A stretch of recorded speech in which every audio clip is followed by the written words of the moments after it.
Hola, ¿cómo están? Soy Manuel Galvez, ingeniero en electricidad y automatización industrial y damos bienvenida a la sección cuarta de la primera unidad del sistema de primer orden. Y en esta sesión vamos a analizar la respuesta de este mismo sistema, esta vez a una señal de tipo rampa unitaria. En las anteriores sesiones estudiamos la respuesta de este sistema a una entrada de tipo impulso y escalón unitario, que corresponden a entradas ideales y acotadas, ¿cierto? Una, si lo veíamos de una analogía eléctrica, una parecía un pulsador y la otra un switch, ¿cierto? Un interruptor. La rampa unitaria introduce un desafío distinto, es una señal que crece continuamente en el tiempo, por lo que el sistema no solo debe responder, sino seguir una referencia en movimiento, es un valor que varía en el tiempo. A partir de este análisis vamos a introducir este análisis de qué significa que la variable se mueva en el tiempo y qué condiciones nos da respecto a los valores anteriores, ¿cierto? Es decir, entre el escalón y el impulso. Y qué analogía eléctrica le podemos dar a la rampa.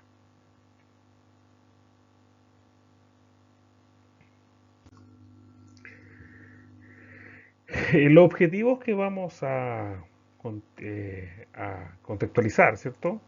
Eh, es que a finalizar la clase la idea es que se pueda entender que es una rampa unitaria, que representa una entrada, ¿cierto? Que es mucho más exigente desde el punto de vista analítico que el escalón. Eh, También vamos a analizar cómo responde el sistema de primer orden lazo abierto frente a esta señal, ¿cierto? Y finalmente vamos a interpretar estos resultados desde un punto de vista físico a través del ejemplo que vamos siguiendo, que es el circuito resistivo capacitivo, ¿cierto? Y vamos a relacionar la respuesta de la rampa a una capacidad de seguimiento. Pero primero hay que preguntarse qué es la rampa unitaria, ¿cierto? Desde un punto de vista temporal, una rampa unitaria se define como una señal que vale cero para tiempos negativos y para tiempos iguales o mayores a cero, comienza a crecer linealmente. Es una recta tangente, es una señal de es una función de primer grado, ¿cierto? Pero que tiene un argumento lógico, ¿cierto? Matemáticamente, como vemos a la izquierda, dice que para todo valor de tiempo igual o mayor a cero, vale el mismo valor del tiempo. Y ahí se ve esa pendiente que, ¿cierto? Notable. Pero obviamente si el tiempo es menor a cero, vale cero. Y si vemos al lado derecho, en el dominio de Laplace, eso se representa como 1 partido de c cuadrado. Esto refleja de un punto de vista matemático, si analizamos un poco la transformada de Laplace, que es una integración del escalón. ¿Ya? Esta característica hace que la rampa sea una entrada mucho más exigente, ya que obliga al sistema a seguir una referencia que va a cambiar continuamente. Pero ojo, no va a crecer al infinito. La rampa siempre va a tener un tope, que va a ser la cuánta energía puede aportar el sistema, ¿cierto? O sea, matemáticamente, idealmente esto va a crecer el tiempo, pero los elementos en la vida física, ¿cierto? En la naturaleza no van a entregar un valor infinito, no va a crecer al infinito, ¿ya? Entonces, del mismo circuito, ¿cierto? Que hemos visto siempre el ejemplo de la rampa unitaria, como vamos a ver concreto, en vez de tener el interruptor o el switch, ahora vamos a tener un dimmer. Vamos a hacer un paréntesis acá, si bien el dimmer trabaja con modulación de ancho de pulso, desde un punto de vista eléctrico podemos ver esa modulación como esto, una recta que va a subir y bajar un valor, ¿cierto? De 0 a 12 voltios, si vemos esta fuente de voltaje continuo de 12 voltios. Y ese va a ser el tope, o sea, no va a crecer más de 12 voltios, no me va a entregar más, ¿cierto? Y eso va a variar en un tiempo, es decir, a medida que yo vaya moviendo este dimmer, según se vaya moviendo en el tiempo, va a ir creciendo hasta llegar a los 12 voltios. Y ahí tenemos una rampa unitaria, ¿cierto? Y el circuito es lo mismo, pero va a tener una respuesta bastante distinta a lo que teníamos en los otros casos, ¿cierto?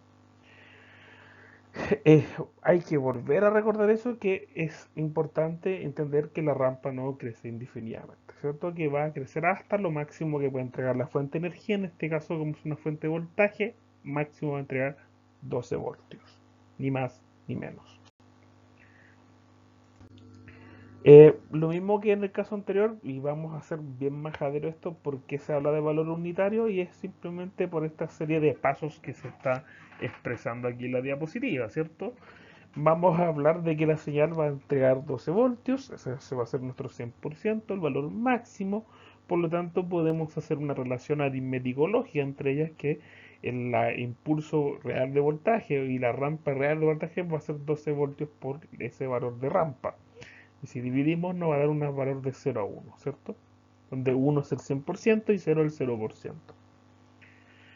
Una vez entendido esto y recordando siempre que vamos a trabajar con valores unitarios de 0 a 1, ¿cierto? En base a 1, vamos a ver que la gráfica de la rampa es la que tenemos acá. Entonces aquí tenemos una rampa, una gráfica acotada, ¿cierto? De 0 a 10 constante de tiempo, donde vamos a tener eso en el eje del tiempo y en el eje de la amplitud vamos a tener de 0 a 10 veces la ganancia estática del sistema. En esta gráfica se muestra la respuesta del sistema primero, ¿cierto? Cuando metemos la rampa. Si observamos al principio, la salida no crece de inmediato, de forma lineal, sino que presenta una pequeña curvatura, una pequeña guatita, ¿cierto? Esa curvatura corresponde a una dinámica propia del sistema y está determinada por la constante tiempo. O sea, la constante tiempo me va a indicar esa ralentización de la respuesta de salida, ¿ya? A medida que transcurre el tiempo, la respuesta va a ir cambiando de forma y comienza a comportarse de una manera aproximadamente lineal, muy parecida a la forma, a la figura que tenía la rampa. Esto indica que el sistema logra adaptarse al crecimiento de la entrada, la detecta, ¿cierto? Pero siempre condicionado a la dinámica interna, es decir, va a depender de la constante tiempo. En este caso, el circuito resistivo capacitivo va a ser el producto del valor de la resistencia por la capacitancia del circuito. Este comportamiento es súper característico de los sistemas de primer orden frente a entradas que crecen de manera continua y vamos a ver que la línea, ¿cierto? No sigue a la rampa y tal cual más. No va a tener la misma pendiente, pero sí bien muy parecida. Entonces va a intentar seguir de forma sintótica a la rampa. Y esa es la respuesta gráfica del sistema de primer orden ante una rampa unitaria. Si nosotros vemos ahora el análisis temporal, ¿cierto? Vamos a ver aquí la parte matemática, ¿cierto? Hasta ahora hemos analizado la respuesta al sistema gráfico, ¿cierto? Lo vimos recién, intuitivo, pero vamos a ver un momento de dónde sale la matemática y cómo determinar esa gráfica, ¿cierto? Si nosotros reemplazamos datos y sabiendo que la rampa es 1 partido c cuadrado, vamos a tener esa función de transferencia de salida, ¿cierto? K sobre s cuadrado por tau s más 1. Si nosotros hacemos un despeje, yo puedo trabajar con fracciones parciales y puedo tener esa expresión a partido de s más b partido s cuadrado más c tau s más 1. Primero porque esas tres letras, primero son tres coeficientes. ¿Y por qué tres coeficientes? ¿Por qué tres fracciones? Porque tenemos tres ceros en el, tres polos en la función de referencia salida. Tres polos porque s cuadrado nos va a dar dos soluciones y tau s más 1 nos va a dar otra solución. Entonces tenemos tres polos, por lo tanto tienen que haber sí o sí tres fracciones parciales. Cada fracción parcial tiene que ir con su elemento correspondiente, que es el mínimo como un múltiplo en el fondo de esa expresión. Los divisores, ¿cierto? Una vez que ya entendemos cómo se construyen los coeficientes de fracciones parciales, se debe hacer un cumplimiento, se debe cumplir una relación matemática sí o sí. Esa relación matemática es que la expresión original, ¿cierto? K sobre s cuadrado por tau s más 1 debe ser igual a esta suma de coeficientes con sus denominadores particulares, ¿ya? Al resolver lo anterior, ¿cierto? Nosotros podemos hacer pasar dividiendo lo que está en el lado izquierdo de la ecuación hacia el lado derecho, a cada elemento, y nos va a quedar justamente esa expresión que tenemos ahí. K igual a por S y a su vez por tau S más 1 más B por tau S más 1 más C por S cuadrado. Ahora lo que se hace es resolver eso y ordenar los términos, ¿cierto? Expandir y ordenar. Y al aplicar el álgebra, nosotros tenemos eso. 0s cuadrado más 0s más k igual s cuadrado por a tau más c a más b por tau más b, que en el fondo es, se factorizaron qué elementos tenía cada uno de ellos. ¿Por qué aparecen los ceros en rojo? Hemos completado para hacer una igualdad, ¿ya? A sumar cero no afecta nada, ¿cierto? No suma ni quita, nada. Y podemos ahora ver qué es igual a qué. ¿Y a qué me refiero con eso? A hacer un sistema de ecuaciones para poder determinar los coeficientes. El sistema de ecuaciones vemos que el primer elemento era k igual b, luego teníamos el otro que es 0 era igual a más b por tau, por lo tanto a es igual a menos b por tau, despeje simple, y sabiendo que b era igual a k, a es igual a menos k por tau. Y el otro coeficiente era 0 igual a por tau más c, entonces c igual a menos a por tau, igual eso c igual a k por tau al cuadrado. Ya tenemos los tres coeficientes y en el fondo la función de salida queda así. Se ve bastante fea, por lo tanto, podemos ordenarla un poco viendo que el término común en general es k. Y lo podemos sacar y factorizamos toda esa expresión.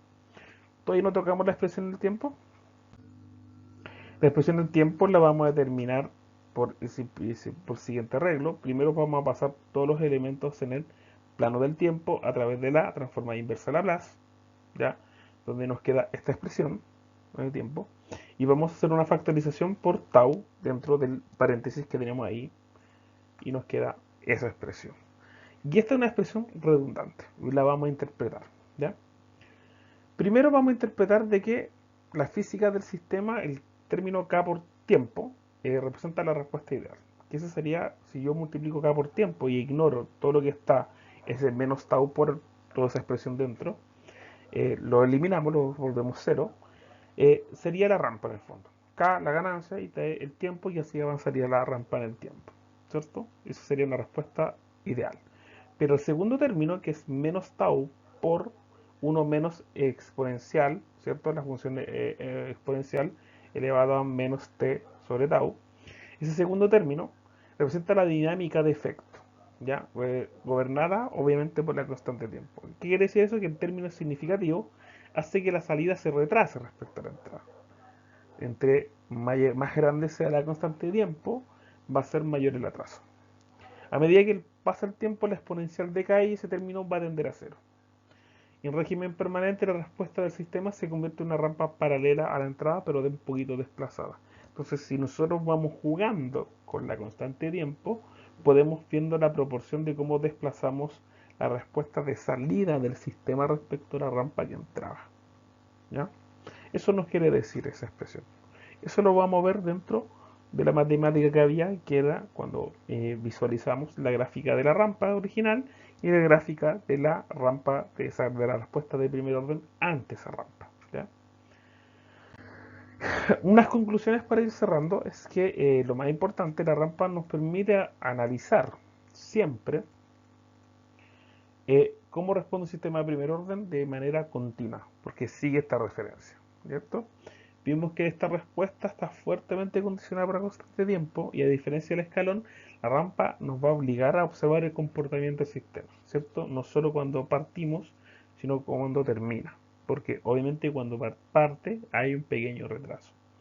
Este análisis nos va a determinar las limitaciones que tiene este sistema y va a ser muy importante cuando entremos al análisis de estabilidad, cuando empecemos a ver los conceptos de error, ¿ya? Eso, muchachos, la verdad la próxima sesión vamos a hablar de una quinta sesión, que va a ser la sesión del sistema de primer orden, pero respuesta en frecuencia. Cuando hablo de respuesta en frecuencia, no es que vamos a hacer análisis de Bode o otras herramientas de estabilidad, sino que vamos a ver qué pasa con un sistema de primer orden.